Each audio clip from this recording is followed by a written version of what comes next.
and dying in your beds many years from now, would you be willing to trade all the days from this day to that for one chance, just one chance, to come back here and tell our enemies that they may take our lives, but they'll never take our freedom?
And welcome to Anti-Tyranny News Radio here on UCY.TV. Thank you for joining me this evening. Some news to get into, and a lot of it surrounding a lot of these shootings that are going on, and the couple that went on their shooting and being linked to the Bundy Ranch. A lot of it not being talked about. Hey, they were also kicked out of the Bundy Ranch. The focus isn't on that. It's the fact that they were at the Bundy Ranch. And we already know what all this is leading to with mainly the Democrats, but the establishment, the elitist. I have one here out of guns.com. California Democrats bring pause for safety gun control bill to U.S. Congress. It says here, in a joint effort by U.S. Representative Louis Capps and Senators Barbara Boxer and Dianne Feinstein, a bill that would provide for gun violence prevention orders was announced Thursday. This measure is, and this is from last week, but this measure is similar to one introduced in California last week on the heels of Isla Vista shootings that would provide a framework for the temporary seizure of guns from an individual at the request of their family or friends. The concept is being referred to in the state as a gun violence restraining order. Capps met with Richard Martinez, the father of an Isla Vista shooting victim and growing voice in the gun control movement, before she proposed the measure to the U.S. House. Our community in Isla Vista has been appended by this horrific and violence, Cap said. We need reasonable common sense solutions so that we all feel safe in our home and out in our communities. Now, let's stop right here and just analyze this real quick. Well, cops kill innocent people and rarely do much time. Why does it always seem they want to use the wording reasonable common sense solutions?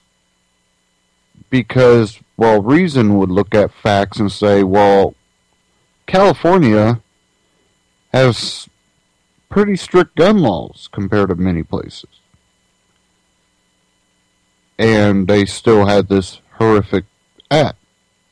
that other places that have higher gun rates don't have. Well, let's look at Chicago and how good the gun control there is working. Common sense measures would say that, well, when you take the guns out of law-abiding citizens' hands, people that aren't out there to cause harm to others or rob others, you create a victim. And again, it's just propaganda and rhetoric, and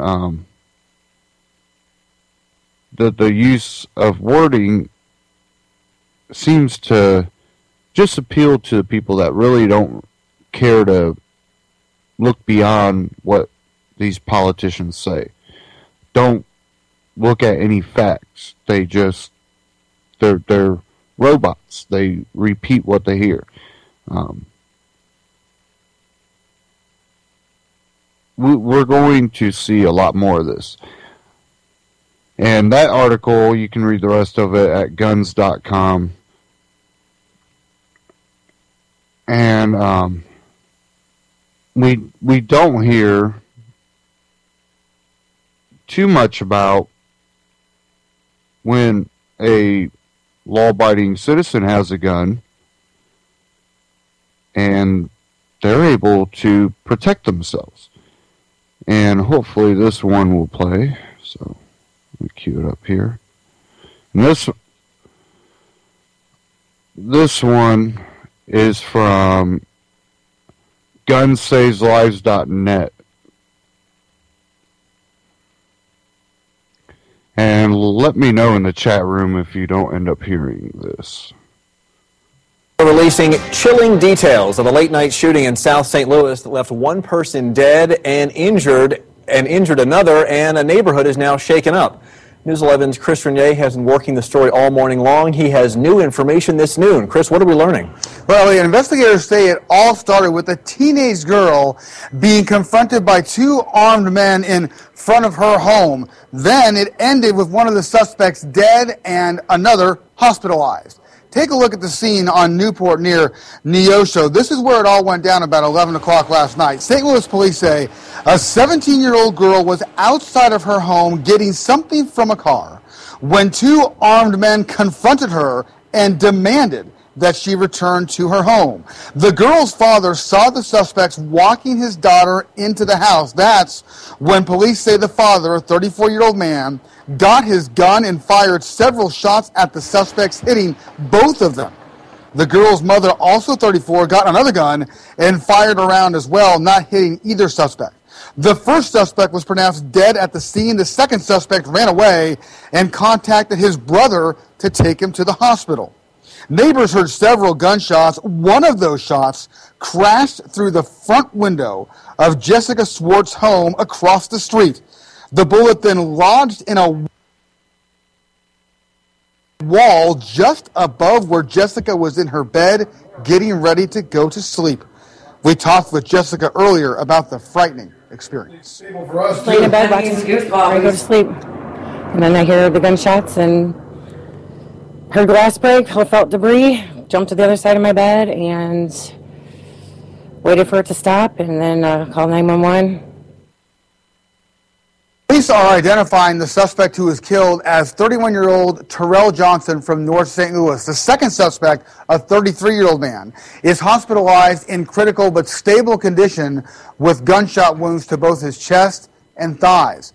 Police say he will face charges. There was also a 5-year-old boy in the home. Fortunately, nobody in the house was hurt. Back to you. So, you know, who knows if they were just going to take her in the house and rob the house, whether they were going to try to rape her, or what was going to happen. But evidently, that protected someone's life. And we constantly see these anti-gun groups use nonsense and fallacies to argue against it. And what really is getting me about the couple out there in Vegas is they're connecting it to groups like the Bundy Ranch protesters. Again, grouping people in together, and also attacking people like Adam Kokesh, and I seen that coming out of USA Today.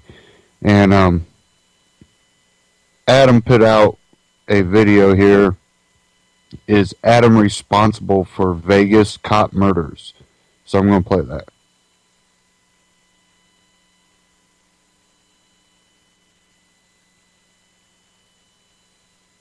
If America had its shit together, when something bad happens, we'd blame the right people. And we don't. And since this time, in the wake of the police shooting in Las Vegas, the guy who preaches universal nonviolence, yeah, right here, is being blamed. You're not going to get away with it this time, USA Today and SPLC. From USA Today, Las Vegas cop killing couple's message of hate.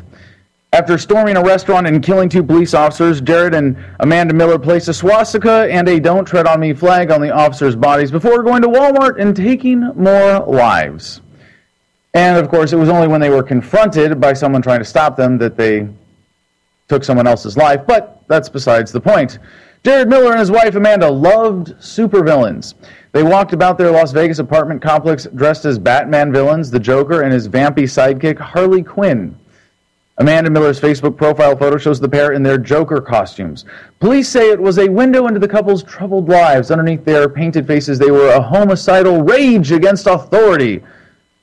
Yeah. Now, it couldn't possibly be that in America, authority has become a homicidal institution against freedom. Perhaps? No. That such rage would have to be totally misplaced and completely unfounded. Authorities said Monday. Well, first of all, let's just point out how confused these people are and completely irrational. And I don't mean because they killed cops. I mean because the Gadsden flag is generally a symbol associated with the American Revolution, freedom, less government at best, you know, the Constitution, things like that, Bill of Rights, Declaration of Independence. And the swastika is associated with National Socialism, you know, like we're going to really rally around a leader and be patriots and have socialized medicine and welfare and, you know, like a lot of the Obama administration policies. All right. Then the couple fatally shot another man in a nearby Walmart before officers cornered them. At that point, police said Amanda Miller, 22, shot her husband and then herself. As the public reacts with horror, investigators are trying to piece together details on how the couple graduated from anti-government rhetoric to murder. Well, first, let me just point out, if someone is going around, let's say someone's going around stabbing people, like just stabbing people, just stabbing spree, just at random snaps, it just goes around and starts stabbing people, and is hurting people and is potentially killing people. It's not murder to kill someone in that situation. And it has been, as has been pointed out about the Vegas shooting, when you have police officers that are going around and doing violent things all day long, and then they take a break for lunch, well, it doesn't mean that all of a sudden they're innocent or they're being peaceful because they're taking a break from all of their other dangerous anti-freedom, rights-violating violence. To stop this oppression, this is from Jared Miller's Facebook on June 2nd. To stop this oppression, I fear, can only be accomplished with bloodshed. I, however, would rather die fighting for freedom than live on my knees as a slave. Now, first of all, he's certainly wrong that stopping oppression can only be accomplished by bloodshed. In fact, generally speaking, bloodshed or violence in revolutions is counterproductive, and nonviolent revolutions have always historically shown to be more effective and more successful than violent ones.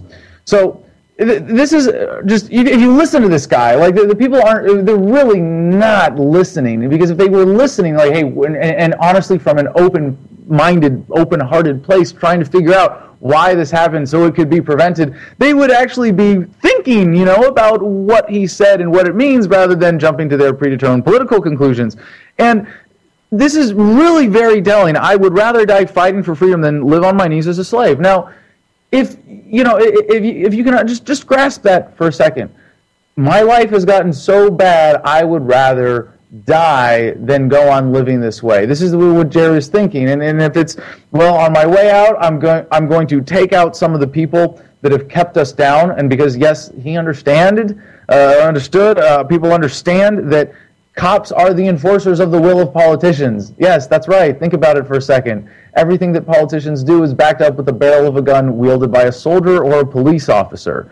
So some people would rather die than live like we are living in America today. When if you want to start a business, you have to ask permission from half a dozen different government agencies. When if you want to earn a living, you have to give half of your income to the government. Yeah, that's right. The average American gives half of their income, half, through all the various fines, fees, taxes, seen, unseen, hidden taxes to the government. And that's not even counting the inflation tax, where you have to go and be afraid on city streets because the violent gang of thugs in blue costumes might just kill another innocent victim tonight, and you might be that. People don't want to live like this. People don't want to live in a land of stifled opportunity, of control and oppression. Like this, and if you would just listen, you would realize that, yes, this is homegrown terrorism because people have become so despondent. They'd rather die for what they see as a righteous cause than go on living this way. How about thinking in those terms? How about listening and understanding what the bigger problem is? Yeah, it's just like a Palestinian suicide bomber. Life has gotten so miserable for them, they would rather kill themselves. They would rather blow themselves up for the sake of maybe leaving a better world behind. Although I suppose the promise of 72 virgins doesn't hurt either. But that's not what it comes down to for people who are so desperate because their situation is so bad. Now, things are getting bad here in America. I mean, just look at the death of the middle class, the increase in poverty, just the ways that people are suffering in general. And yes, life is still beautiful, and we are living in a wonderful world of technology and a general preponderance of wealth, but people are still suffering, and people understand why it's happening. People are able to see this. And there's another story referenced here. Heartbreak, slain Vegas officer leaves wife, 3 children. And it's a tragedy. And they have in this video from USA Today, the head of the department or whatever fancy police officer with all of his special regalia, saying that we really need to, this is a great tragedy. These were good officers. And remember, there's no such thing as a good cop. And if you're wondering about this, there's a video that I'd like you to reference called Badged Serial Killers and the Death Cult of Politics, an interview we did here with Bill Buford. It's an hour long, but it really, if you don't appreciate the kind of police state we're living in, this will lay everything absolutely bare and explain why politics is a death cult. So why am I supposed to cry for this? Yeah, it's children growing up without a dad, but the fact that it's even being presented that way really kind of misses the point. Now think of this. You are now, according to the government, 8 times more likely to be killed by a cop than by a terrorist. Oh, but we have to protect you from terrorists. Think of how many lives might have been saved by this incident. How many people would these cops have killed had they not been killed? How many lives ruined by the legal system might not be ruined now as a result? We can only hope that some of the officers in America are listening, if you care about your own safety, to understand that you are hurting people. And you can only push them so far before they hit a breaking point. And that's what happened here. And I feel like this is kind of blaming the victim, to blame the shooters here. Now, I don't mean to say that they're not the aggressors in this incident, but they hit their breaking point. Why? They were ready to commit suicide for this cause. The couple were part of a growing far-right anti-government movement that has exploded in followers in recent years, said Mark Podock, senior fellow at the Southern Poverty Law Center, which tracks hate groups. Oh, really? As he said, these are groups that believe the federal government is involved in a plot to impose martial law, take away people's weapons, and ultimately force the United States into becoming a socialist country. Wait a second. Impose martial law. Now, I actually was a part of imposing martial law in Iraq as a United States Marine in 2004 in Fallujah.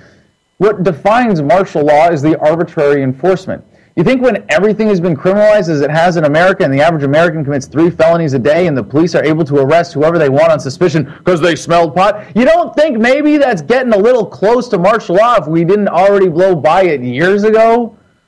Take away people's weapons. Well, gee, You think the guy might have been thinking about my case here when my home was raided with more men than Bin Laden's compound because I carried a shotgun in public? Yeah, gee, maybe when you have people on Capitol Hill talking about how they're gonna restrict gun ownership, yeah, maybe taking away people's weapons when you see this stuff happening is not an irrational conclusion to come to. Becoming a socialist country. Well, gee, back when it was Hillary Clinton pushing this as first lady, yeah, it was socialized medicine. Now we just call it Obamacare. So, according to an analysis of Jared Miller's Facebook postings by the Center, the social media page was littered with signs of his allegiance to the Patriot movement. He cited Patriot gun rights activist Adam Kokesh. What? Are you kidding me? Do you think I can sue USA Today now for a libel on this? Patriot gun rights activist Adam Kokesh. Hold on, this is the guy. Not only who just wrote a book on defining freedom as universal nonviolence, but I want to share this from this about what this book is really all about, the paradigm shift. The current global paradigm of social organization is statism. Statism is based on a central authority ruled by force and subservience to the collective or ruling class. It is coming to an end as we wake up to a new freedom paradigm based on human rights, nonviolence, and self-ownership. The transition from the paradigm of statism to the paradigm of freedom is the most important paradigm shift in human history. We are very fortunate to be living at such an exciting time because the statist paradigm results in violence, suffering, exploitation, and the stifling of potential. The freedom paradigm will bring prosperity, happiness, harmony, and a new phase of human existence. And if it wasn't enough that I define in this book freedom as universal nonviolence, I actually take on the subject of patriotism. And in case you were wondering, yes, the video Patriotism is for Bitches, yeah, that was me. I'll put it in slightly more academic terms or concise, clear terms for those of you who might not understand this concept yet. Patriotism is an artificial bordered love designed to create a distinct lack of love for those on the other side of the borders. There's nothing wrong with loving yourself or those similar to you, those who share your values or intrinsic traits you value in yourself, but to assign love based on the borders of a violent racket is an inherently dangerous idea. The most insecure and vulnerable people are most likely to be the most enthusiastic patriots, and thus governments always have an interest in keeping us afraid of outsiders, disconnected from the rest of the world, and stunted in emotional maturity. Insecurity and a tendency to seek identity as part of a group can lead people to do dangerous and irrational things. Patriotism has been used to justify the most horrific crimes in history because people more strongly identified as members of a group than as morally strong individuals. Now, how is this relevant to this story? Not just because I'm being called a patriot. No, but it's funny that the patriot movement is being demonized when the real patriots, the loyalists here, are the cops. Yeah, go government, go Team America. And gee, if you think cops aren't insecure and have a tendency to seek identity as part of a group, holy crap. Have you heard of YouTube? There's some interesting videos out there. Dangerous and irrational things like carry out the policies of the drug war, like putting innocent people in jail for victimless crimes. Patriotism inherently means lowering ourselves to be members of a group like primitive pack animals. Bitches. This leads to the diversion of responsibility essential to government and the unthinking obedience that deludes people into believing that saying, I was just following orders, will excuse immoral behavior. Governments rely on a sense of patriotism in their victims to get them to go along with policies not in their best interest. They need us to believe we are sacrificing for the common good when we are really aiding our victimizers. They need us to go along as part of the herd. They need us to accept the proclaimed selflessness of politicians acting only out of love for the artificial collective. They need to ensure that not too many of us victims are emotionally healthy thinkers who demand self-government and are secure in our identities as free, beautiful, independent people. Patriotism is proof that the patriot isn't free. USA Today goes on. He liked 3%er Nation, a patriot group headed by former Alabama militiaman, and his profile picture shows 2 knives and the word patriot with a stars and stripes motif. Geez, where could they have possibly got to this? From the SPLC's article, alleged Las Vegas cop killers and patriot movement warned of sacrifices. And I want to say, I'm really kind of honored to finally have been pointed out by the SPLC. They put out a Meet the Patriots article on their website in 2010 when I was just getting started as an activist. I was like, wait, all my friends are on this list. How come I'm not on this list? Oh, you know why? It was because back then I was an anti-war activist. oh, well, if you're anti-war, then we're lefties and we don't know what to do with you. But finally, I've gotten the attention of this anti-hate group. Right. So the man identified by authorities today as the murderer of 2 police officers and another person in Sunday's mass shooting in Las Vegas. By the way, if it's 3 people killed, then it's a mass shooting. What, because 2 of them were cops? Had long ranted against the fascist government, but the last comment he posted before the attack was the most chilling.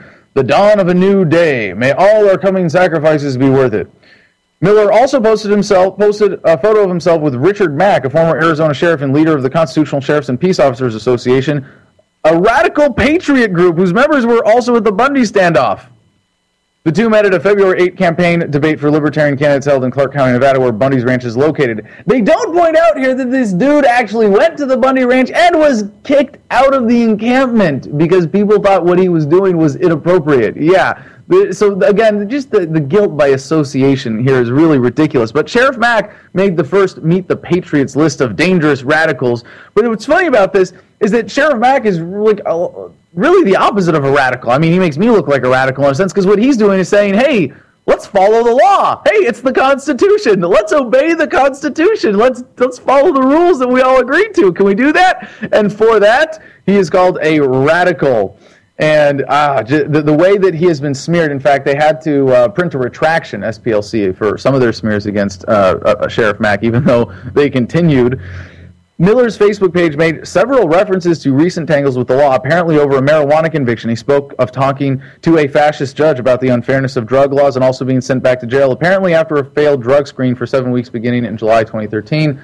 So here it is. But the bulk of his page made it clear that he saw himself very much as part of the patriot or militia movement. His profile picture shows 2 knives and the word patriot using a stars and stripe motif.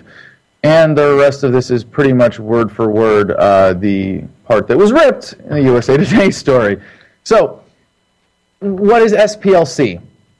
This is from their Wikipedia page. The SPLC's listing of hate groups has been a source of some controversy. The designation of hate groups has inspired criticism from conservative elected officials and nonprofits. Basically, the SPLC is a liberal fundraising legal harassment organization parading as a civil rights organization. In 2010, it was reported that 22 Republican lawmakers, among them Speaker Boehner and Representative Bachmann, 3 governors, and a number of conservative organizations took out full-page ads in 2 Washington papers castigating the SPLC for character assassination by listing the Conservative Family Research Council as a hate group. Critics, including journalist Ken Silverstein and political fringe movements researcher Laird Wilcox, have accused the SPLC of an incautious approach to assigning the label, that is, the label of being a hate group. So, why could that possibly have any consequence? I mean, these like, who are these people? Like, who are SPLC? They're the ones going, ooh, you're a hater. You're a hater. You're a hater. Like, that's their job. Of all the things in the world, of all the great injustices, this is what they're calling out. But it's worse than that. In the wake of an August 2012 shooting at the headquarters of the Family Research Council, some columnists criticized the SPLC's listing of the Family Research Council as an anti-gay hate group, while others defended the categorization. So, like, Adam Kokesh, with Adam versus the Man, we point to cops and soldiers and people in government who are responsible for millions of deaths every single year. And we point this out. And you point to people who are uncomfortable with gays and get innocent people killed as a result. Thanks a lot. The SPLC defended its listing of anti-gay hate groups, stating that groups were selected not because of their stances on political issues such as gay marriage, but rather on here's their excuse. Are you ready for this? Propagation of known falsehoods about LGBT people that have been thoroughly discredited by scientific authorities. So, if you're wrong about science, you must be a hater. Yeah. Well, let me let you in on a little secret here, guys. It's about the science of nonviolence and freedom. If you weren't such a left-wing smear, hate, violence-producing group, SPLC, pretending to be a civil rights organization, maybe you'd see that advocating for government control, advocating for violent control, advocating for society to be organized by the threat of death, because that's what everything government does is backed up with. If you do not comply with the government edicts, if you do not submit to being kidnapped or stolen from, you will be shot. This is commonly known as the rule of law in America. So there's another thing, Year in Hate and Extremism. Since 2001, the SPLC has released an annual issue of the Intelligence Project called Year in Hate, later renamed Year in Hate and Extremism, in which they present statistics on the numbers of hate groups in America. The current format of the report covers racial hate groups, nativist hate groups, and other right-wing extremist groups, such as groups within the Patriot movement. So what SPLC is basically saying is here, we're not anti-hate. No. Hate is okay. It's okay to be a hater. It's just not okay to be a hater if you disagree with us politically, if you're right-wing. See how that works? So why is this so dangerous? Not only because they have a lot of money, which I'll explain in a second. This is from their website. The Southern Poverty Law Center regularly conducts in-person training sessions for local, state, and federal law enforcement officers by request. We focus on the history, background, leaders, and activities of far-right extremists in the United States. These free training sessions last from 2 to 6 hours and are tailored to fit the requesting agency's requirements, from small police departments needing a basic introduction to the hate movement to intelligence groups needing a more detailed, specialized briefing. And if you think this is like not a big deal, no, they actually conduct training, at least according to Sheriff Mack, with every major federal law enforcement agency. Yeah. So the federal government is spending your tax dollars. I don't just mean to subsidize this group through, but like, and paying for their training. They are paying for training that is designed to demonize people because of their political persuasion. The guns of government, of the police, are now pointed more at people who have these political beliefs of nonviolence, of patriot, of right-wing, whatever the hell the SPLC doesn't like. They are much more likely to be victimized by government. Pretty sad. So, the SPLC's activities, including litigation, are supported by fundraising efforts, and it does not accept any fees or share in legal judgments awarded to clients it represents in court. Starting in 1974, they set aside money for their endowment because it was convinced that the day would come when nonprofit groups would no longer be able to rely on support through mail because of posting and printing costs. Like the internet wasn't coming? The SPLC has received criticism for perceived disproportionate endowment reserves and misleading fundraising practices. In 1994, the Montgomery Advisor ran a series reporting that the SPLC was financially mismanaged and employed misleading fundraising practices. In response, co-founder Joe Levin stated, "The advertiser's lack of interest in the center's programs and its obsessive interest in the center's financial affairs and Mr. D's personal life makes it obvious to me that the advertiser simply wants to smear the center and Mr. D's." Oh, why don't you look at our propaganda front group thing about being all about civil rights? Don't pay attention to us like stealing money and, taking care of people and, all this other financial shenanigans going on the side. Yeah, no, don't mind that. The series was a finalist for a 1995 Pulitzer Prize in Explanatory Journalism. In 1996, USA Today called the SPLC the nation's richest civil rights organization with $68 million in assets at the time. The SPLC stated that the endowment stood at $156.2 million in 2008. According to Charity Navigator, their 2009 outlays fell into the following categories: program expenses, 67.5%. That's what they use to smear the rest of us who care about freedom. Administrative expenses of 13.4%. That's what they pay themselves to smear people who care about freedom. And fundraising expenses of 18.9%. I don't know if that's how they feed people or if that's how they get, those who are actually doing fundraising, or if it's another segment of kickbacks, but it really doesn't matter. In October 2013, the SPLC reported its endowment at $281.1 million. All right. Whew. Back to the USA Today story, shall we? Patriot members today constitute one of the most dangerous threats monitored by the center, he said. Patriot members.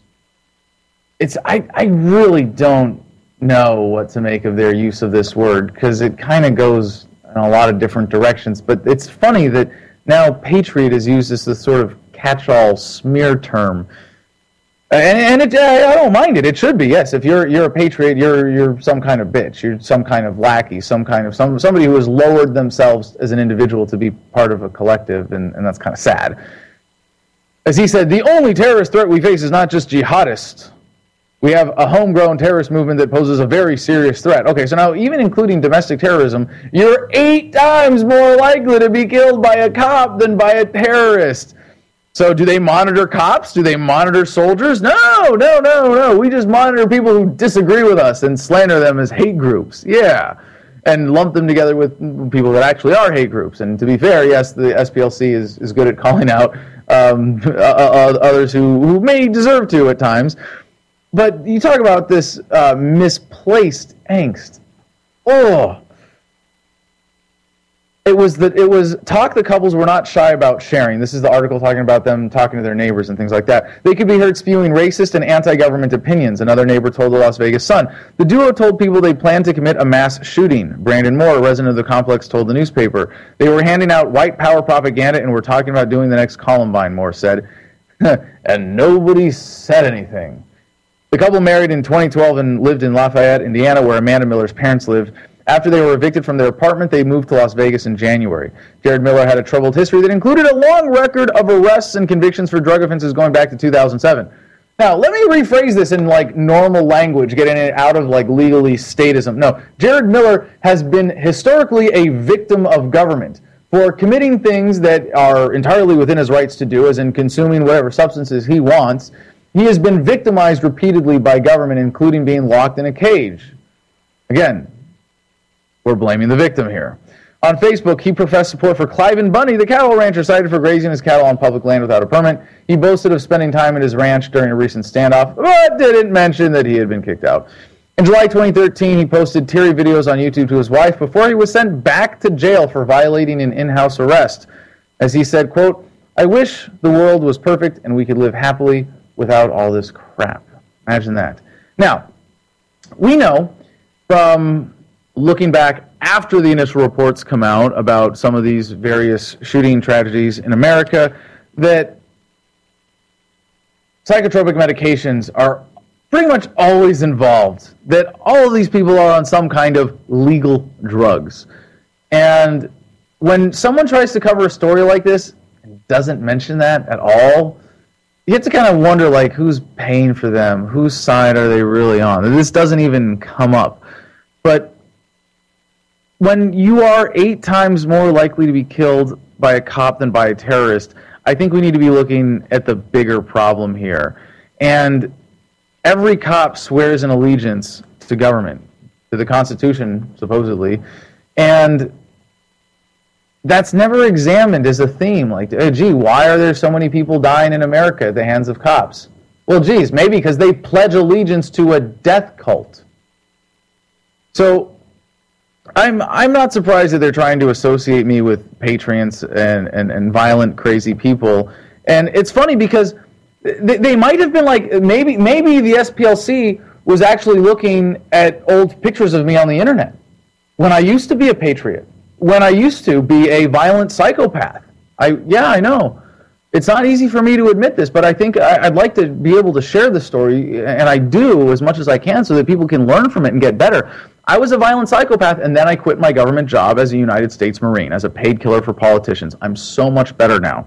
But working for government can really bring out the worst in people. I tortured people in Fallujah. I tortured Iraqis, and I have to come back and live with the reality of that. And what I've come to learn is that pledging allegiance to a death cult is generally a bad idea and leads to people doing bad things. So it shouldn't be any surprise to anyone that somebody finally snapped. And they're not the first, and they're not going to be the last.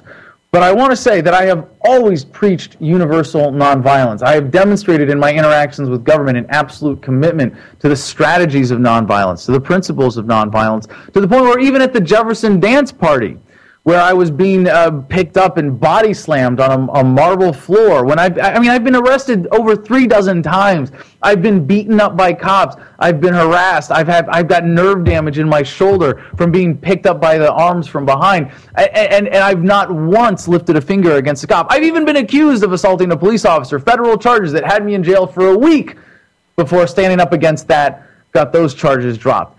And they want to say that I'm the guy who has some responsibility for this, that they need to associate me with the Millers. And there is an association.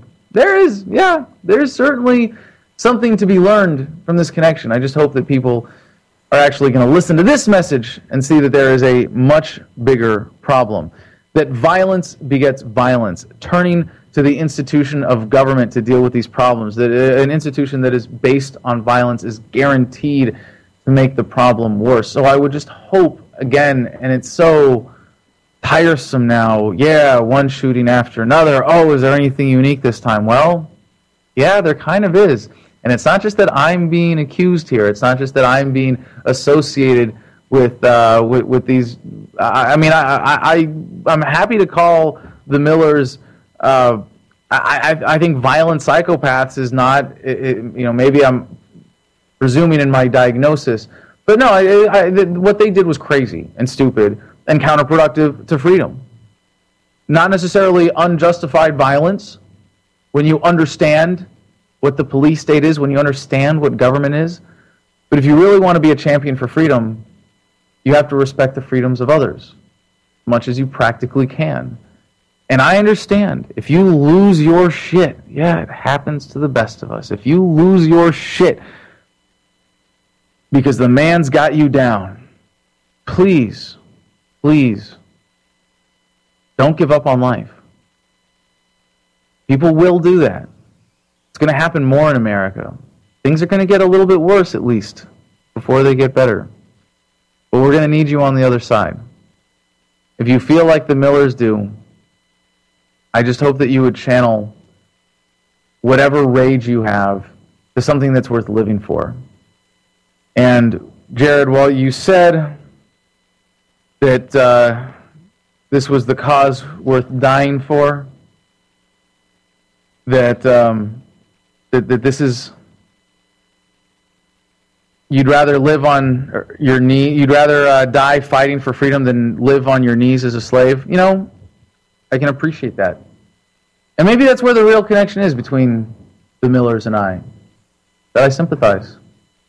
I sympathize with anybody else in this situation who is feeling so downtrodden, who is feeling so desperate, that you would rather die fighting for freedom than live on your knees as a slave. But I'm sorry, Mr. Miller, you snapped, you lost your shit. You did something really dumb and now you're dead. And it would have been a lot better to have you here with us, to maybe fix some of your bad ideas, to really bring you over to the message of freedom. And maybe then, as a nonviolent warrior, you could join me in standing up using nonviolence to achieve the stateless, voluntary, peaceful, harmonious society that at least I'm working towards. Nobody else is showing the IDs. Yeah, you got to show ID. Okay, one thing that I want to address real quick is the Southern Poverty Law Center and him talking about the training, the law enforcement, and I think most of us have seen this, and this happened like, I want to say 8 years ago or so, but a video was leaked, and it was FEMA says founding fathers are terrorists. I'm going to play this real quick, and then I also want to get into something else. You're damn right, because think about the Christians, okay? Do you accept Jesus Christ, your Lord and Savior? No, what did they do? They took your head off. They beheaded you if you didn't accept Jesus Christ, your Lord and Savior. See, this is reality. Yeah, they're terrorists, but the bottom line is to them, they are not. Now, why is that important to understand? Because they are as committed to their cause and to their way of life as you are yours. And they see you as being wrong. That's very different. When people are passionate about what they believe in, they become a very difficult enemy to be. Who was the first terrorist organization in the United States? Who? Founding Fathers. Founding Fathers. You mean Thomas Jefferson? Oh, yeah. You mean George Washington? Oh, yeah. Paul Revere? Yeah. These guys right here, let me ask you something. Did they try to scare people? Oh, yeah. They tried to intimidate the British. Did they use acts of violence? Your founding fathers, my founding fathers, were involved in acts of terrorism against British officials because they systematically had British officials assassinated. The guys who we call our founding fathers, George Washington, Mr. Honest, who cut down a cherry tree and admitted it, is the same guy who signed death orders, if you will, on members of the British government, the British Crown, who they wanted to eliminate because politically they had influence in certain pockets of the United States, at that time the 13 colonies, and they wanted to divide and conquer. They may get a whole lot of civilians, and hey, I'm going to be honest with you, okay? If they killed 10,000 civilians tomorrow with a biological agent, that's too bad for them.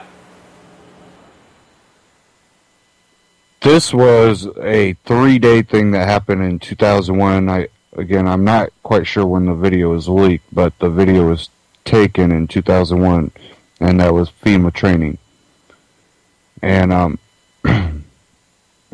I do want to urge people to check out Adam Kokesh's book Freedom. It does get down to fundamentals of what a free society would be made up of, and ways it can operate. And a lot of it's stuff that's been talked about, but I do think he definitely put it in a format that's easy for anybody to understand what he's saying. And so, go check that out. He's got it for free on his website, adamversustheman.com/freedom. Check it out for free. And I definitely think it was a well-written book. But one thing I want to address is something he said in there. And it was about, having, can feel the pain of Jared Miller. And, but, pointing out, no, you snapped, dude. You lost hope. We definitely aren't anywhere close to something like that. And, it's something that I have kind of been pondering lately. And it's the fact that I think we are going to see things like this happen more and more, because the natural nature of a living being is to be free. And the more restrictive society gets on people, the more they're going to be depressed and be wanting to break those shackles. And when someone doesn't really have a grasp on what liberty and freedom is, and the concept of the non-aggression principle, and, understanding, how to have a nonviolent society, if they don't have that fundamental grasp, this is what we're going to see. And it's people just losing hope, losing any confidence, and snapping. That's not something that's unheard of. Definitely when government gets you down. Does that justify it? No. But that's understanding where this is coming from. And, I'm always, apprehensive when it comes to these mass shootings and all this. It's just so filled with propaganda on both sides that, I really don't take, is this a false flag or is this real? I don't know. But the matter of the fact is, if it is real, why? Our schools have become basically prisons. Would it be far-fetched to think that these kids that they're getting bored in class, they're being dumbed down or attempted to be dumbed down, and a young mind naturally wants to explore. A natural human being at a young age wants to explore, wants to learn. And allowing them to be able to do that can be stifled in public schools and even private schools. Is it far-fetched that the kid that might be a faster learner and easily gets distracted because he's bored and then gets punished on top of it might eventually snap if he keeps getting punished? Because he's getting punished for being bored? That goes against common sense. That goes against natural instinct. And we have to address those issues. And, again, that's a good reason to homeschool. I've really become an advocate for homeschooling. I think it's extremely important that we break this system that's really breaking society. You know, they don't want to teach your kids half of the stuff they used to. Don't want to have the art classes. Don't want to have, you know, all these other classes, but they can teach them bestiality and sex ed.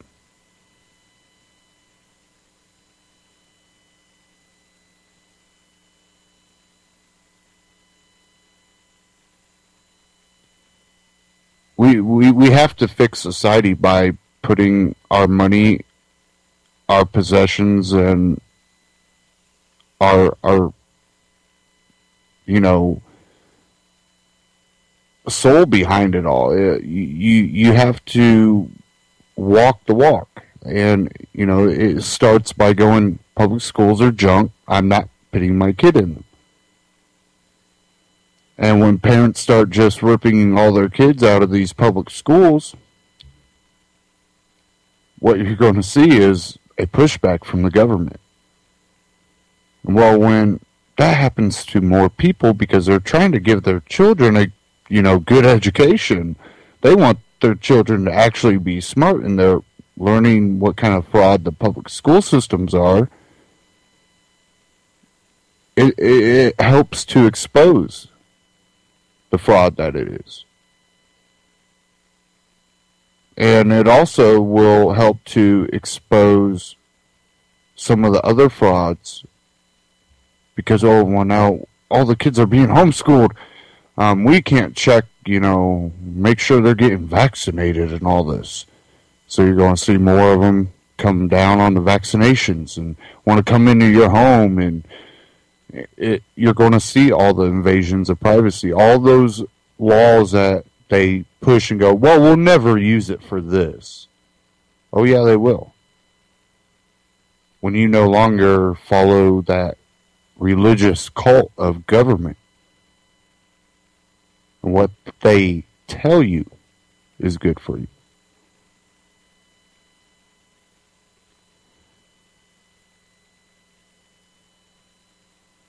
Give me a second here as this loads.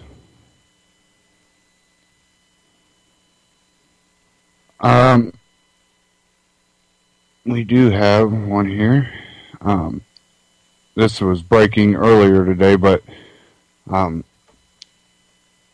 for Tea Party,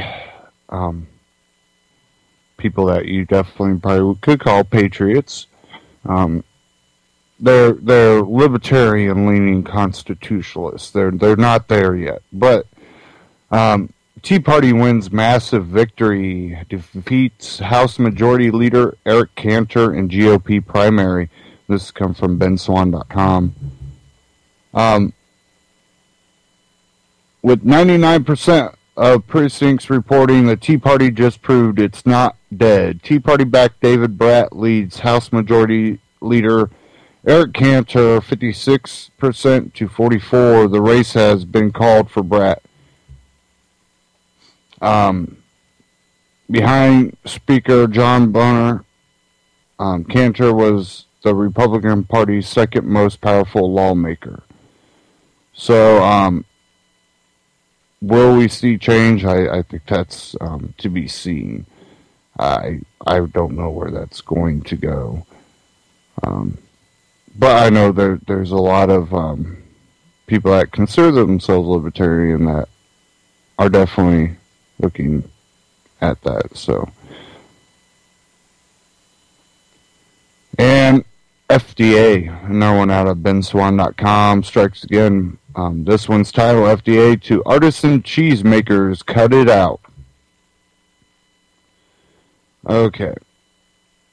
According to the U.S. Food and Drug Administration, the only acceptable cheese is not made by one of the many artisan cheesemakers from places like Wisconsin, New York, and Vermont. Under a new interpretation of an old law, the FDA told artisan cheesemakers that their cheese cannot be cured on wood planks, though the process has been done for thousands of years. According to Madison, Wisconsin-based blog cheese underground, the FDA inspected several New York State cheese makers and cited them for using wood surfaces to age their cheese. The New York State Department of Agriculture and Markets Division of Milk Control and Dairy Services, which, like most of every state in the U.S., including Wisconsin, has allowed this practice, reached out to FDA to clarify on the issue. A response was provided by Monica Metz, branch chief of FDA's Center for Food Safety and Applied Nutrition, Dairy and Egg Branch. In the response, Metz stated the use of wood for cheese ripening or aging is considered an unsanitary practice by FDA and a violation of FDA's current food manufacturing practice regulations. Here's an excerpt. Microbial pathogens can be controlled if food facilities engage in good manufacturing practice. Proper cleaning and sanitation of equipment and facilities are absolutely necessary to ensure that pathogens do not find niches to reside and proliferate. Adequate cleaning and sanitation procedures are particularly important in facilities where persistent strains of pathogenic microorganisms like Listeria monocygens could be found.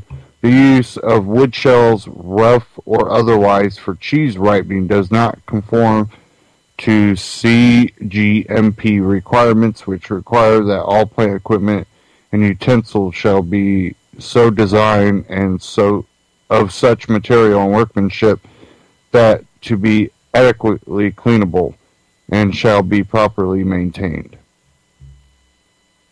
This new scrutiny is due to the Food Safety Modernization Act, which is the most sweeping reform of American food safety laws in generations. That was signed into law by President Obama on January 4th, 2011. This change could be devastating for artisan cheesemakers and their award-winning cheeses. American Cheese Society Triple Best in show winner Pleasant Ridge Reserve from Upland's Cheese in Wisconsin is cured on wood boards. Likewise, for award winners Cabot Clothbound in Vermont, current U.S. champion cheese, Maracay Fionn Greek, and 2013 Best in Show runner-up Blue Mott Bandage Cheddar. It's just the latest in a pattern under the Food Safety Modernization Act. Walter Olson, senior fellow at the Cato Institute Center for Constitutional Studies, told the Daily Caller when Congress passed the Food Safety Modernization Act 3.5 years ago, libertarians and others warned again and again that the law would put traditional, local, and artisan food and farm methods at risk and instead promote mass industrial food. He said the consumer groups and many progressives dismissed those concerns as alarmist. And again, we see, laws. Oh, it won't be used for that. Sure enough, it will be. And it will continue to be. We have to figure out a way to get past that. I think it's, a lot of these co-ops that you can buy shares in. A lot of those will probably... excuse me there. Those will probably be still ran. I think they're probably less checked. And just farming yourself. If you have property, the best way to get the best food is raising it yourself, growing it yourself. That's really going to be the most important step. And, I think more kids should also be raised to, learn how to do these things. Even if you're not a big person into farming, at least be able to have somewhat of a green thumb. Know how to start a plant, grow it, harvest it. Look at Eustace Conway's place out there. You could send your kids out there and they can learn how to do some stuff. If you're not big into it, you could go out there and learn how to do some stuff. It's one of those things that we really have to start taking all this into our own hands.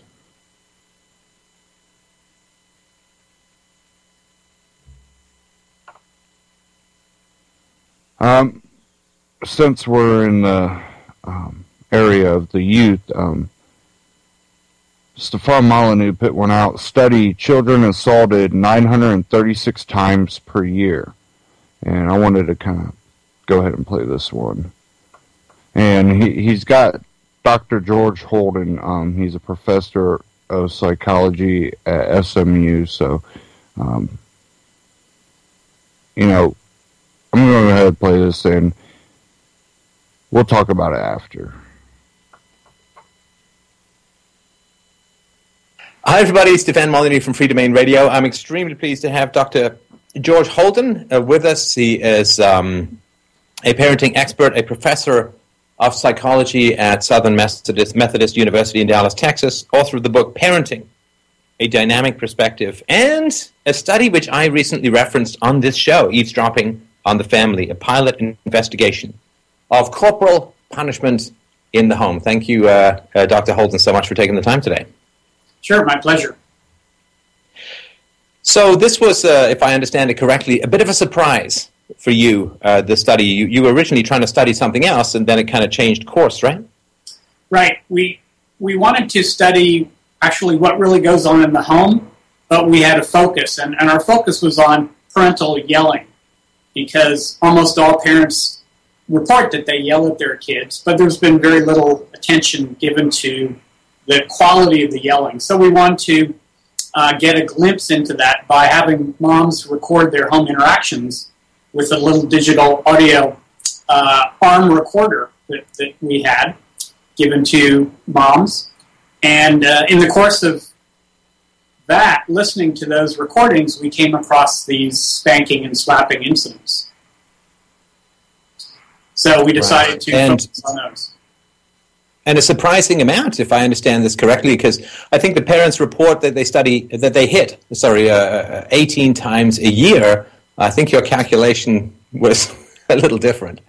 Well, yeah, the 18 times a year was based on a different study, but that was the 18 times a year is sort of a general reference that a lot of people assume is accurate. And what we were finding was that those, at least for the parents who are spanking and slapping, that estimate is probably way, way off, that parents are doing it a lot more than had previously been thought.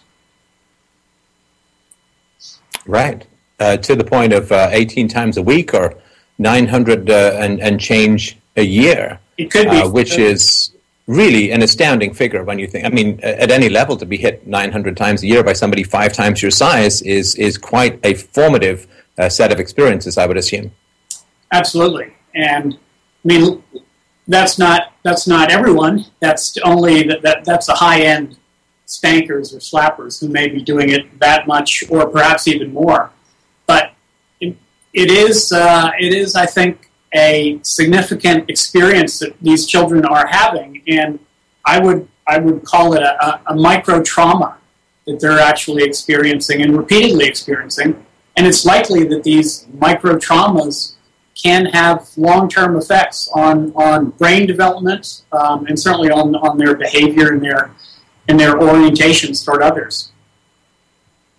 Okay, so let's talk for a moment about the theory versus the practice of corporal punishment, because there was a significant deviation, or set of deviations from the theory versus the practice. I wonder if you could outline some of the theories behind corporal punishment and then ways in which these moms were not pursuing that theory?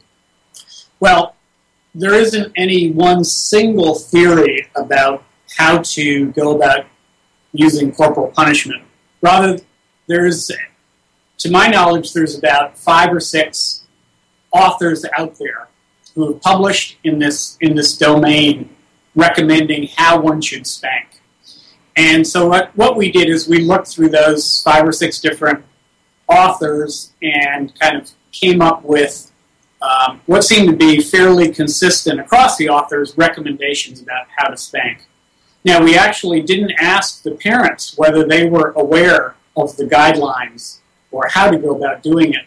Instead, we just analyzed our data along the lines of those recommendations or those guidelines. And they were things like do it infrequently, do it as a last resort, do it for a severe misbehavior, not a minor misbehavior, do it when you're calm, hit just once or twice.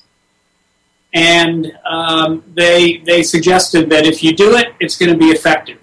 And so they encouraged parents to do it. So that's what we were looking at. We evaluated those sort of 5 recommendations and then the effectiveness of it with our data set, which is admittedly it's a small data set. We recruited 35 moms, and out of we had some technical difficulties with 2, so we had 33 moms, and we heard spanking in 14 of those 14 of the families out of the 33. So it's not a large sample, but I think it really reveals what is going on in a lot of homes. And we can't argue that it's representative of all homes, but I think it gives us a little snapshot about what's going on.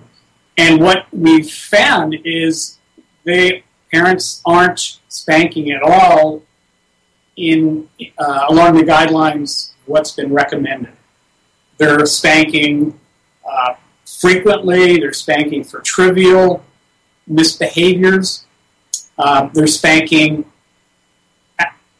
30 seconds after the misbehavior occurred, not as a last resort, but rather as a second resort. Typically, moms, and we had a couple of dads say, stop it, cut it out. And then when the kid didn't do it, they ended up slapping or spanking the kid. So it occurred very early in the disciplinary interaction. About half the time, parents were clearly heated, angry with the child, as you might expect. And the one clear guideline they followed is, as far as we could tell, they did only spank, in most cases, once or twice, though there were a couple of exceptions. In one case, one mom hit the child 11 times in a row. So... that was the one for fighting with his sister, right? I think so, yes, right. There's nothing like using aggression to teach children how bad aggression is. How people can process that cognitive dissonance in the moment is amazing.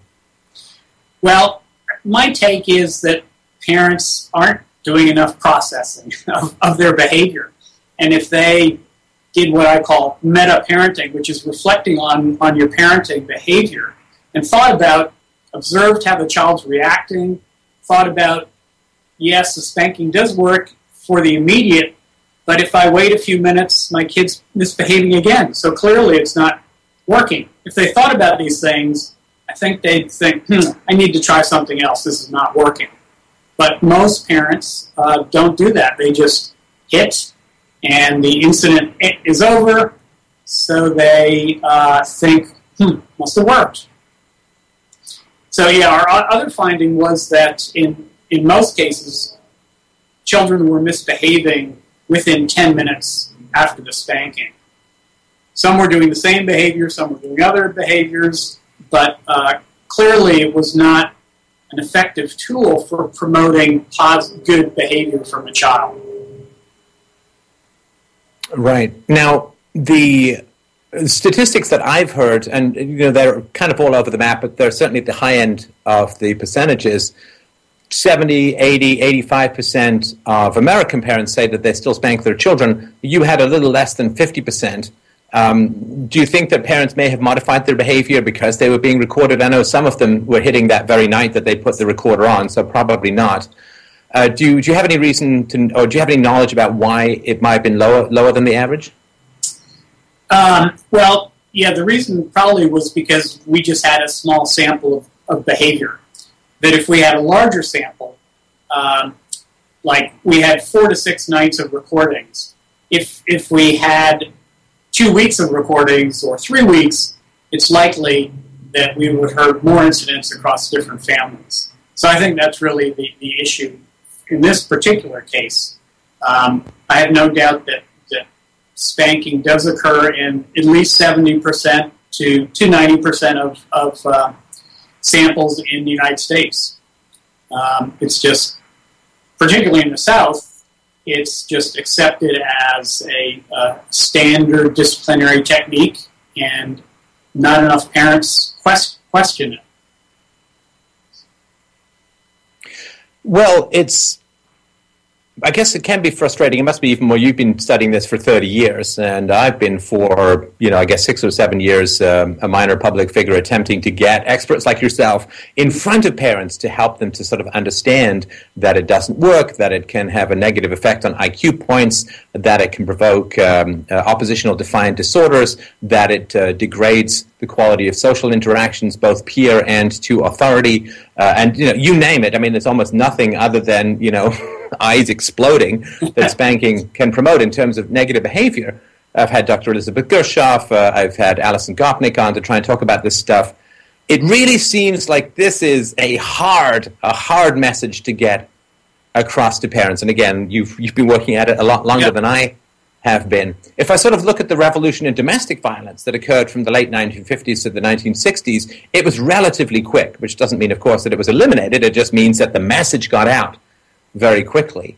But with this, I mean, I remember reading books when I was younger, the Spock's book in the post-war period, book of Sensible Baby and Child Care or something like that, where he was against spanking, and the correlation between spanking and negative outcomes for children and its lack of efficacy in even promoting what the parents say they want, which is compliance and obedience and better behavior. Right. This stuff has been known for decades. It seems really hard to get this message across to parents. And why do you think that is? Lots of reasons, I think, are going on. I think in the U.S., part of the issue is, given it's been historically such a prominent disciplinary technique in most families, that parents accept it without questioning because they don't want to they don't want to suspect that their parents were not doing the best job that they could have done, and then given that they've been using it, they also don't want to question their own parenting and think that perhaps they have been engaged in a practice that isn't really beneficial for their child. So there's some of that issue going on. I think there's another issue is in the United States, we don't really have in our collective dialogue the idea of children's rights. And in many countries where children's rights are more prominent, they will address the issue of children's right not to be hit. But in the United States, we don't talk about children's rights, only the rights of the unborn or adults' rights or parents' rights.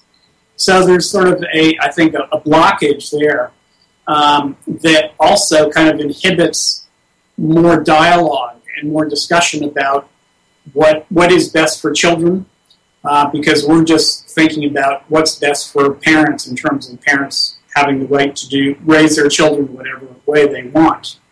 So there's some of that issue. There's also some problem of lack of, even though this may be surprising to you, there still is a communication gap that we still hear parents have not been informed that corporal punishment is associated with negative effects. And we need to do a better job getting the message out that there is this massive research and literature showing these associations and showing that spanking is not effective.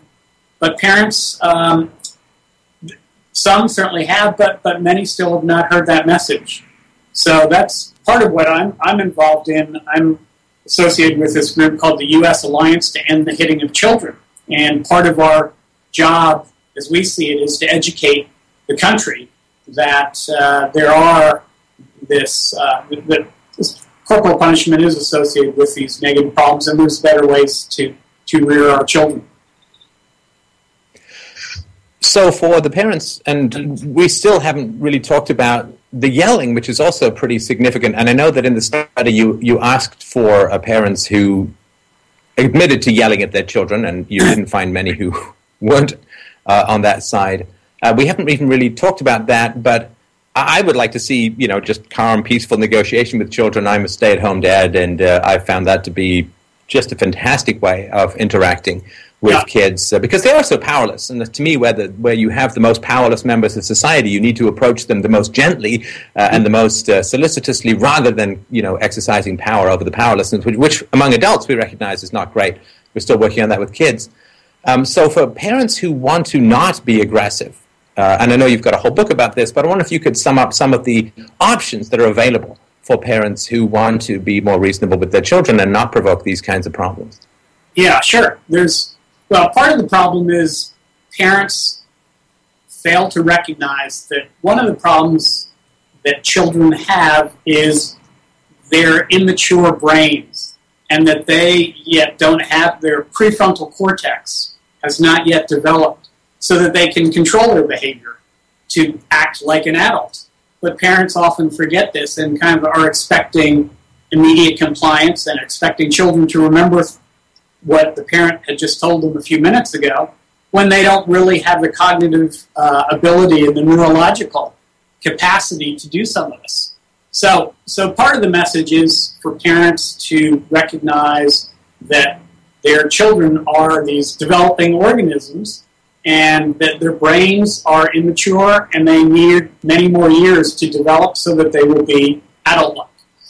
In the process of waiting for those brains to develop, you don't want to do things that could potentially damage your kid or result in unintended negative consequences, which spanking can. So you need to avoid situations that put you in that conflict, if you can. So that sort of one recommendation is to structure the environment, structure the situation, so that you're not in a situation that may result in the child misbehaving or doing something where you have to try to discipline them, because they don't have the wherewithal at this point to be able to resist temptations like candy or cookies or something, or potentially dangerous things. So you need to, structure the situation. If you can't do that, then you also need to keep in mind, do you have appropriate expectations for the child? And these obviously need to change with the child's age. But are you expecting appropriate behavior for the particular age of the child? With a young, and depending on that, the types of responses you can use vary as a function of the child's age and the circumstances. For example, with a young toddler or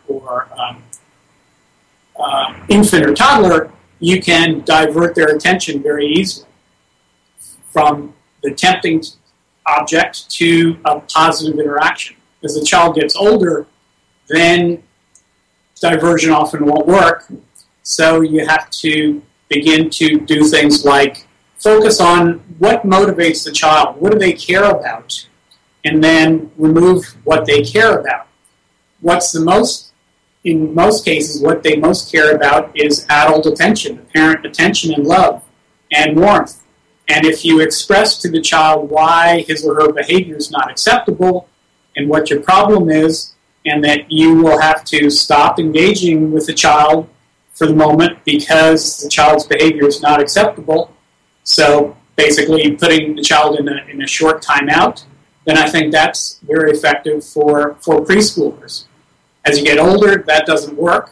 then you have to, again, focus on what motivates the child, whether it's watching TV or using a computer or electronic or peer interaction, and then control those things by parents giving firm guidance and setting boundaries, setting limits, and disciplining the child, but in a positive, constructive way, not in a punitive or negative way. So, I've certainly found also that the most powerful parenting tool that I have available to me is the mirror, because if I say to my daughter, I don't think you're paying attention, and I've been on my cell phone half the morning, which is rare, but whatever, right? Then am I modeling the behavior that I'm criticizing? And so, of course, in your study, the parents who are saying to their children, you're being inappropriately aggressive while launching physical attacks on them within 30 seconds of the conflict beginning, it's like look in the mirror time rather than look at your kid. And you're right about of course, the brain development. I don't ask my daughter to get something from the top shelf because she's 5.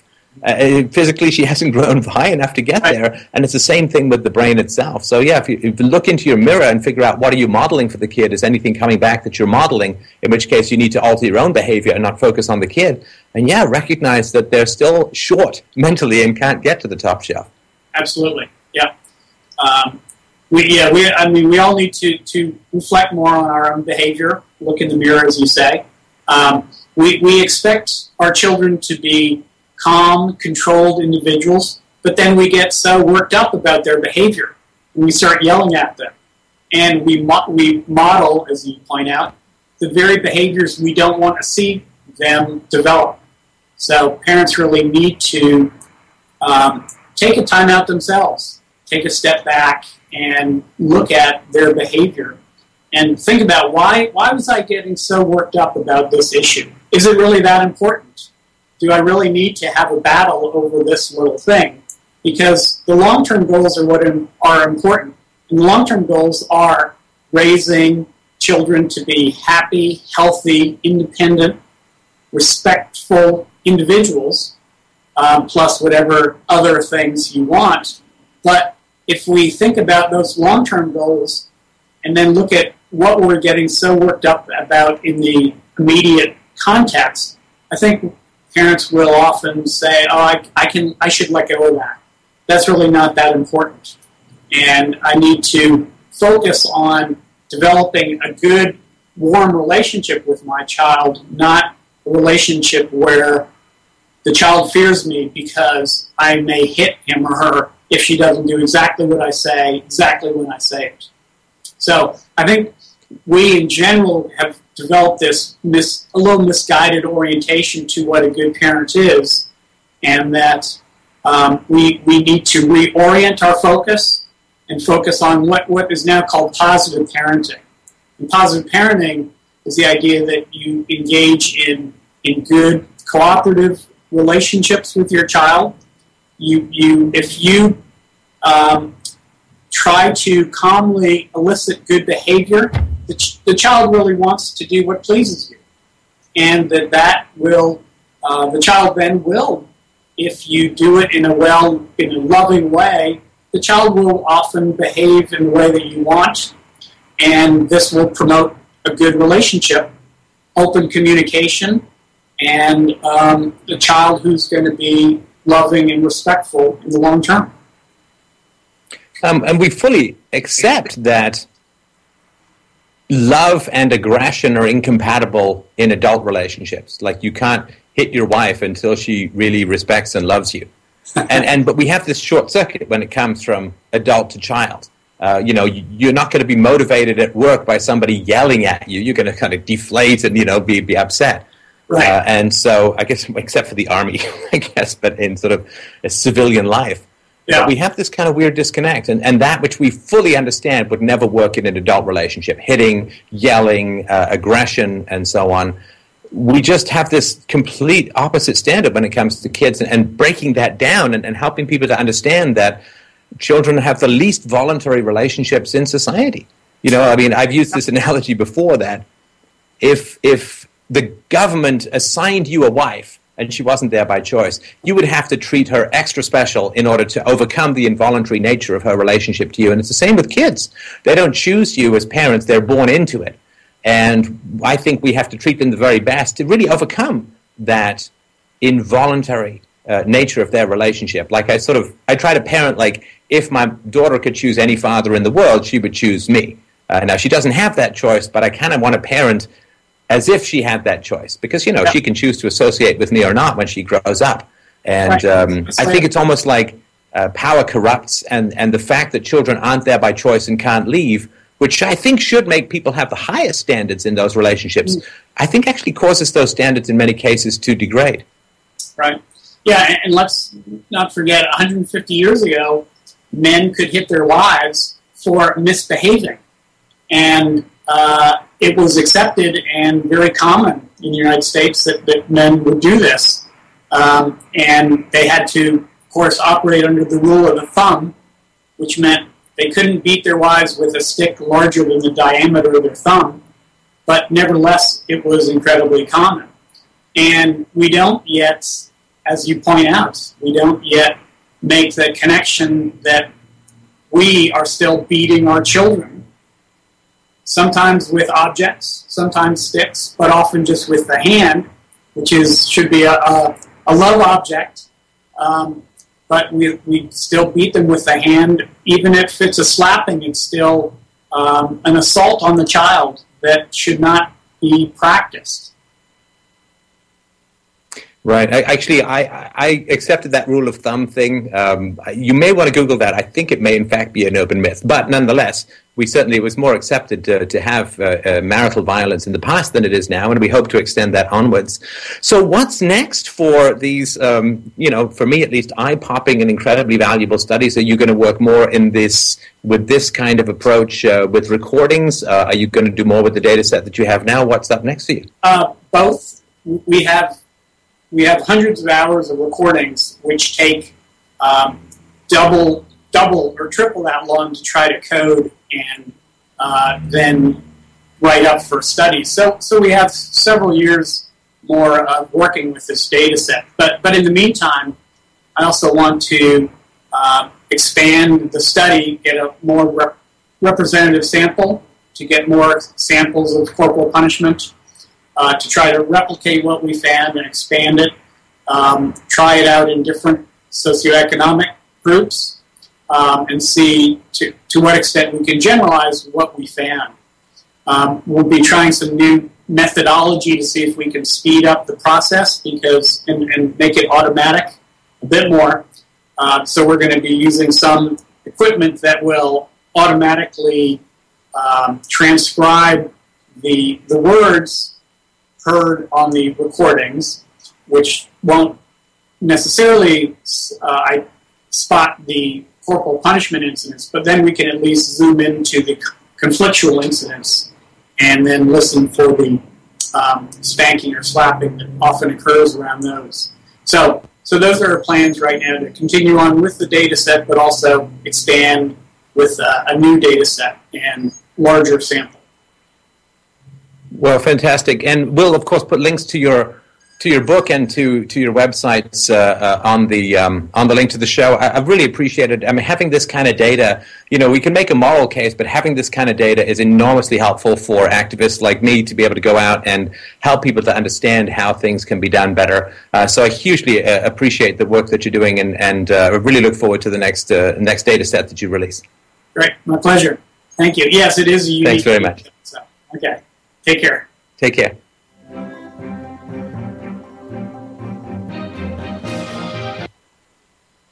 And that was Stefan Molyneux. And, when I first listened to this, I'm thinking, a lot of this is making absolute sense. And, but one thing that came out of it that I really was looking at is how much it transfers into how society is now. Definitely when it comes to the acceptance of government. And a lot of the acceptance that some have for the abuse of this authority and their justification for, the police brutality and a lot of these other issues. And this is something I think that does relate to the youth and spanking and corporal punishment. I think a lot of it is related to that because you learn most of everything when you're young. And at times you got to think, are we not just, by doing corporal punishment with children, or are we not just going, it is okay for authority figures to beat you down to get you to submit? And I personally know that, there are better ways of going about it. And, we just need to really start looking in the mirror. And, how Gandhi said, be the change you want to see. This world right now is headed just down a path that we've been down way too many times. It's not slowing down.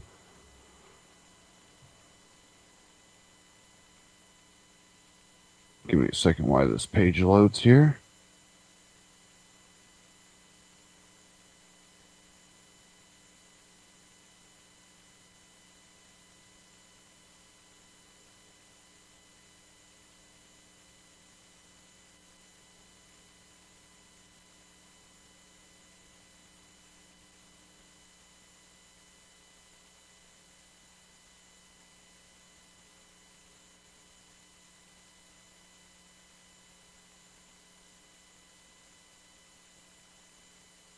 And this one, I seen it in the Blaze. It went across my news feed, and there's actually a few of them. I'm going to read this one, and this has to do with the youth, but also has to do with the concept: do you own yourself? And even parental rights. But this one out of the Blaze is titled "Girl Drug Tested by Middle School 5 times in 3 years. Parents said enough is enough, and straight A student pays the price." Leela May was drug tested once as a 5th grader, once again as a 6th grader, then 3 times during her 7th grade year. It wasn't because the straight A student was suspected of anything, just that her number came up more than a few times as part of Susquehanna Middle School's random drug testing it administers to all students as early as grade 5 who participate in extracurricular activities and who want parking permits, according to Penn Live. Well, this past year, her 8th grade year and last at the Duncannon, Pennsylvania school, just north of Harrisburg, Leela's parents had enough. They wouldn't sign a permission slip allowing yet another embarrassing urine test on their daughter, while her previous test came back negative. But that decision came with a big price. Leila couldn't be part of the National Junior Honor Society. We were so tired of this happening over and over again, so we said that we do to make it stop. Melinda May told Penn Live, "It's sad that this is what we had to resort to. It's ridiculous." Michael May added that he and his wife went to the principal, school board, superintendent. They're all lame on this issue. We even contacted the ACLU. They said it was concerning but sadly legal. As you might image, the Mays aren't the only family fed up with the Susquehanna District's policy targeting students so young. Christian Castle's daughter, Natalie, who just completed the 5th grade at the middle school, was tested 3 times last school year. Natalie, 10, endured the test due to her involvement in the Family and Consumer Science Club. I don't think it's necessary for 5th and 6th grades, Castle told Penn Live. I told the superintendent, if you see signs, red glassy eyes, a stupor, then I could see testing. It's too much. My daughter is 10 years old. Castle said she recently spoke with Superintendent Kent Smith about the issue, but said he wasn't considering changing the policy, noting that he believes it's a deterrent to drug use and that his own children are subject to the same random drug testing. I'll give you a second here as I reload this real quick.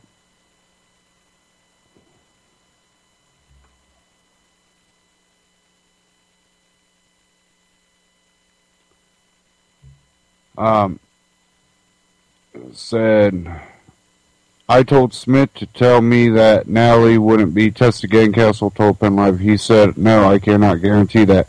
That's why I'm making an issue of it. A computer algorithm randomly chooses students for drug testing, Smith said, according to Penn Live, adding that a student could be tested as many as 4 times in a school year. And I'm going to play this clip real quick.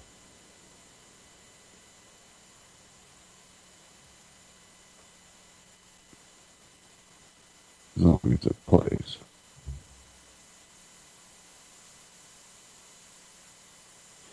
And, you know, you also have to look at it. You know, they're testing these little girls.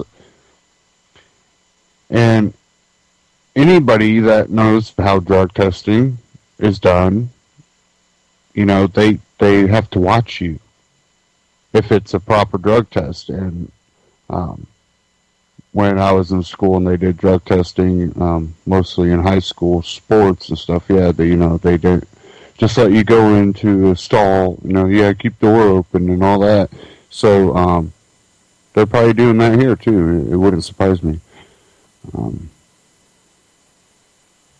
They start the random drug testing policy in 5th grade for middle schoolers as well as the high schoolers. My daughter's been tested now 3 times, which is a cost of $45 to the taxpayers of Susquehanna School District.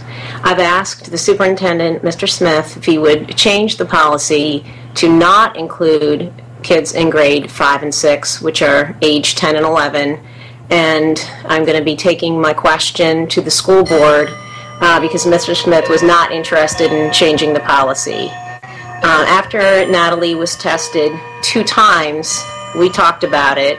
What bothers her about the drug testing is... To me, it's an invasion on my privacy, and they make me sign a paper before they tell me whether I tested positive or negative, and then they don't give my parents anything to take home that says what I tested. She's made Distinguished Honor Roll every marking period. She's been chosen as Student of the Month, and we're almost starting to feel like here's a great kid, here's a kid that wants to get involved in all these extracurricular activities, and she's being punished for it. They say it's a deterrent, but it seems almost like more like a deterrent from joining extracurricular activities rather than a deterrent to using drugs. I've asked the district if they would consider simply testing students they're suspicious of. I'm aware that certainly there is illicit drug use even in young ages, but they said no, this is going to be in addition to anyone they suspect. They're going to continue with the random drug testing. So in 5th grade, she was randomly drug tested using a urine test 3 times. To me, that's not acceptable. I love this game. And really, it's not acceptable. They are invading private. It's conditioning. This is conditioning. This is what you get with the public school systems. This is what they're training them. Look at your TSA. You look at all of this, and then, back to something from the beginning of the broadcast, people snapping. They lose hope. If you want to try to be a good person, well, you still get punished. Actually, the better of a person that you try to be, I try to follow the laws. I try to do everything right. The more you're punished, because the more you're restricted of being a free individual.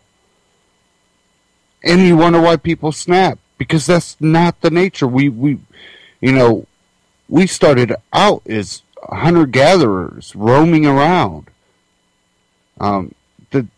It goes against nature, and it goes against common sense. If you look at, how have some of the best things in history come about, and it's because free individuals that had the ability to think, and a lot of times even when they were in an authoritarian government, in private and in secret and in back rooms, they did their creations. It was against authority that, they were able to experiment and come up with new technology and new ideas. And, some of the greatest thinkers in history were arrested. And it's one of those things that it's the free individual that creates. And it's the collective that creates on top of that.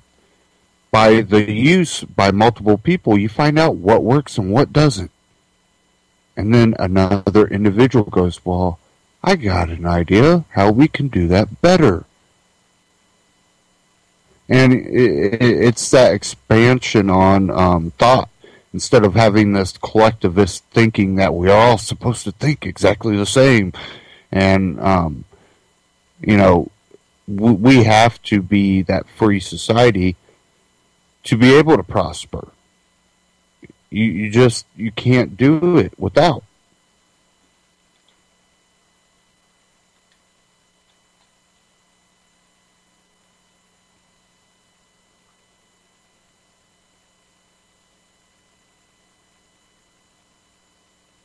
Now I got a short clip here. I want to go ahead. And this is Obama claiming gun violence on rise. And this is our Next News Network. So I'm going to go ahead and just play this right now and get it over with here. Now I can get off my browser.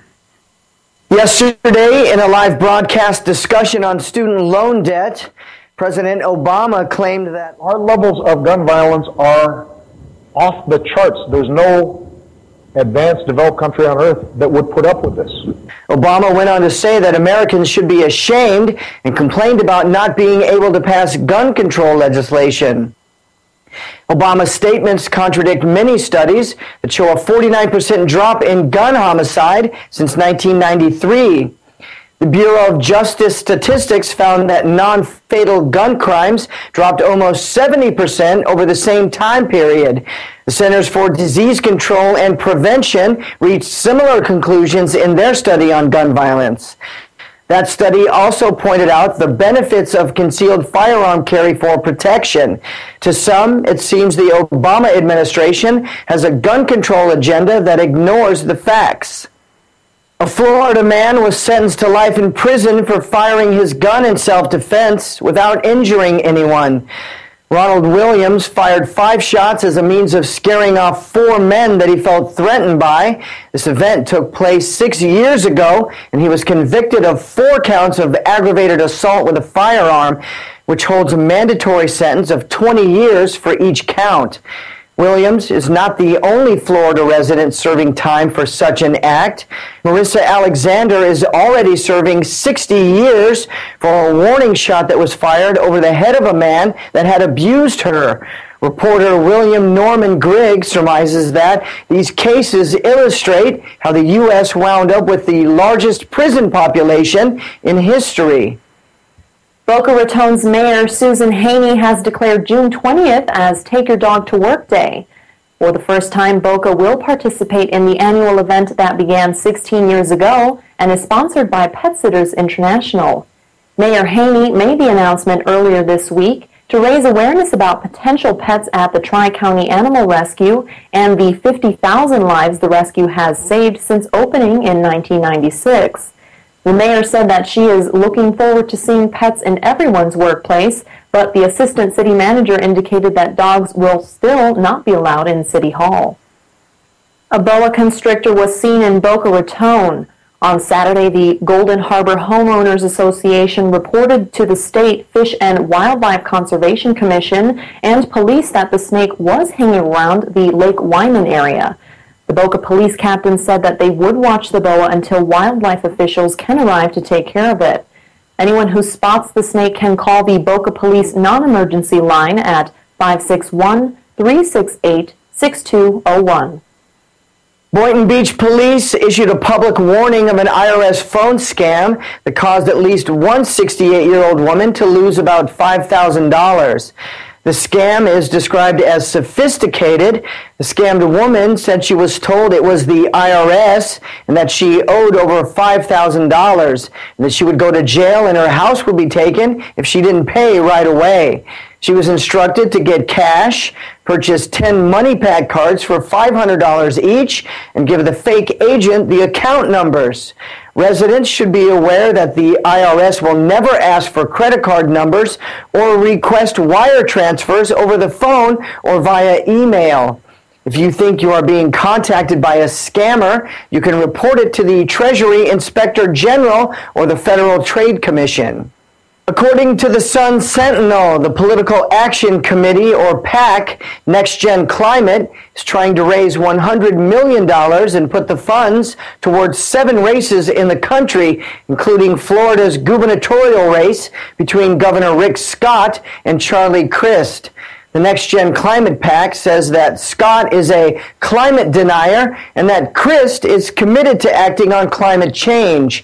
The PAC plans to target Hispanic voters in South Florida and attempt to push Democratic voter turnout in the Tampa Bay area. Palm Beach County Commissioners were considering a revenue-generating plan regarding a new incinerator for the Solid Waste Authority, or SWA. Commissioners were voting on whether or not they would issue requests for proposals from companies to give their waste to the incinerator that is scheduled to open in 2015. The SWA is setting August as the deadline for awarding a contract. Many residents say the savings they would see from the plan is not worth the traffic congestion that would result from trucks importing waste. Residents also say that it would set a precedent for other parts of Florida, damaging the state's image. On Monday, Florida Governor Rick Scott stated in a letter that All Aboard Florida will not get any state subsidies for the $2.5 billion project. He also wants communities to have more time to weigh in on the subject. The letter from Scott was sent to All Aboard Florida's president, Michael Rainier, and clarified the state's budgeted $10 million will go towards safety upgrades at train crossings by local governments. And that was from Next News Network. Now, when it comes to the gun stuff, one thing you don't ever hear in this statistics, and definitely when it comes to foreign countries that have banned guns, is the rate that other violent crimes go up, including rape, stabbings, beatings, muggings, all that, robberies at home, businesses being robbed, riots. You can even, look over at Britain, a lot of property damage. It doesn't deter violence, doesn't deter all these crimes. What it does is actually makes more people victims to these crimes because they don't have a way to defend themselves. And it doesn't get rid of violent crimes with guns.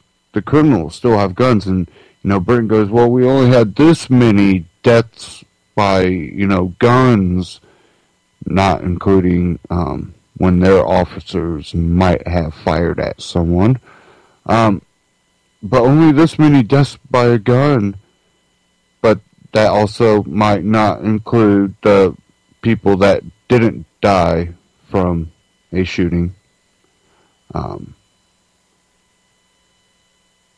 And when we look at America and, the experimenting or the passing of gun laws here in America in certain states and cities where basically impossible for you to own a firearm, we see more violent crimes.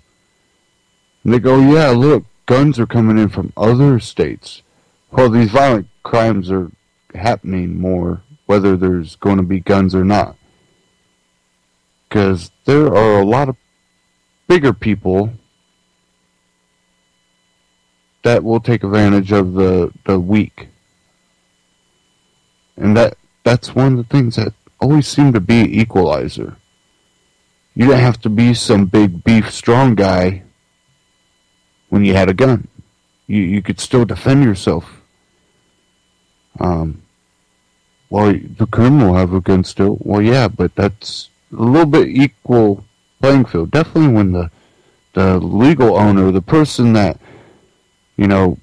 has respect for their firearm and properly trained with a firearm can properly defend themselves. And there was that one I played earlier, and it was the one where the father stopped the two guys that came up to the daughter with the gun.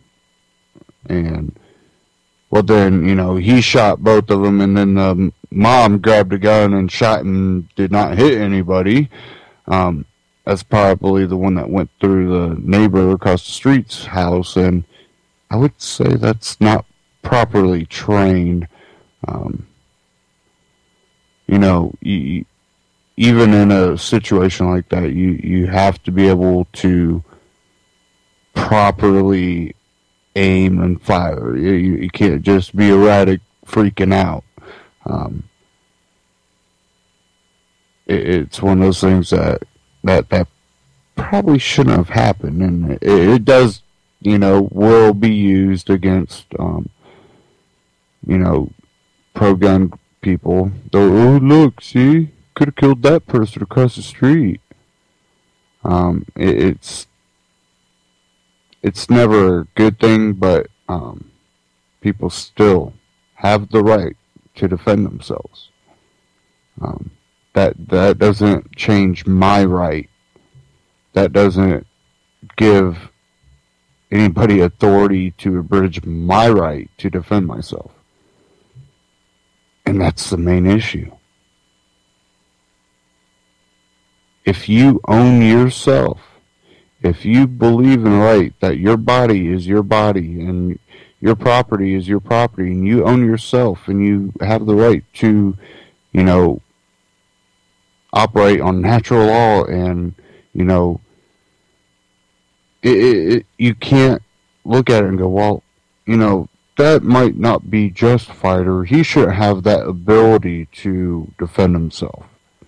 His ability to defend himself should only be limited to maybe a baseball bat, even though criminals still get guns. It's an idiotic argument, but it seems like we are being put more and more into idiocracy. And again, the fear is for a lot of us that are pro-liberty and nonviolence, something that, many of us are always promoting. There's better ways out. We don't need to go down this path of violence. and it seems that it's what the state is pushing. We don't need to go down this road. It's something that we need to spread the message better, because when these people don't understand that a free society is also based on nonviolence, and if you're advocating for a free society, that your violent actions, your aggression towards people is not beneficial to creating that free society, then we won't get there. Because people will keep snapping, and that's the fear. Is that these people that just, they can't figure out how to get past it. They just feel like they're in a corner, are going to snap and lose it. And all that energy is going to be misplaced and be used to further the agenda of the state. They will use it to justify their authority, and I think that's exactly what you're going to see out of all this. And you see out of the USA Today article and the Southern Poverty Law Center, people snapping because of the direction society's headed. You know, these aren't people that are going, you know, I'm doing it because of this. No, they're doing it because they say basically that they have nothing, that they're losing everything, and they're snapping. And it's not justification for them snapping. It's misplaced, you know, knowledge, misplaced anger. And what we have to do is we have to learn how to spread the message that, you know, we can't do this with violence. Otherwise, what we're going to end up having is a violent revolution. And it'll lead right back to the same old thing. We'll create another government. That government will continue to become more and more tyrannical. And, you know, our children and our children's children will go down the same path. We hope maybe a couple generations will get to live in somewhat of a free society before it turns to shit again. And we just can't have that. We have to evolve past this eventually, as a species.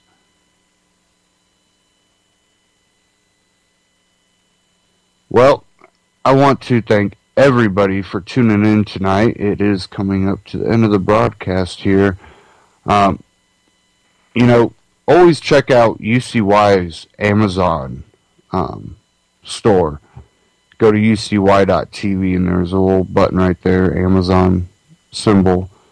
And great gear, prepping and survival gear and radiation gear. All kinds of great stuff. And when you do that, that helps support ucy.tv, which gives me and the other hosts on this network such a great platform to broadcast our ideas and news from around the world. And there's so many different voices here on this network, and you can get a wide variety of ideas and expand your, you know, ideology to your own beliefs. And it's always something that we have to continue to have these debates, and we have to continue to discuss these things to further ourselves as a race. And it's always great to have so many different voices and really try to get down to the nuts and bolts of, you know, what we need to do as a society to change things. And like I say all the time, it really comes down to us as individuals. You know, we can't change the world unless we're willing to change ourselves. And, you know, another thing is you don't stop learning until either you give up or you die. And I intend to keep learning to the day I die, so that furthers me. And I think if every individual looks at it that way, it helps them out too, and it helps out society. Stay tuned here on ECY.TV to try this at home with Dana Martin, and then Boiler Room Radio with Jim Funky after that. Take care. Have a great week.